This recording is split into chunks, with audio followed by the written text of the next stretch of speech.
అదేవిధంగా మా సీతక్క గారికి ఒక సూచన చేస్తున్నా.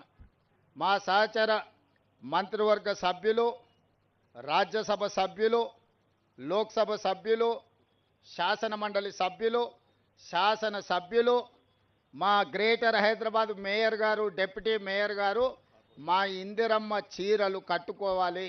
మా కార్పొరేషన్ చైర్పర్సన్స్ కూడా ఇందిరమ్మ చీరలు కట్టుకోవాలి.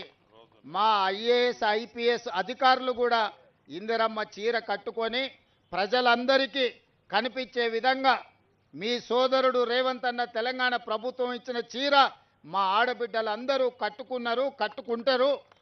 వాళ్ళందరూ ఆత్మగౌరవంతో ఈ చీరను కట్టుకున్నారని మనం ఎట్టే తెలంగాణ సారే బ్రాండ్ అంబాసిడర్లుగా మీరే ఉండాలి. ప్రతి ఆడబిడ్డకు కూడా సీతక్క ఈ సారే నజరానాను పంపించాల్సిందిగా పేరు పేరున వాళ్ళందరికీ సీతక్క బాధ్యతగా చేర్చాలి.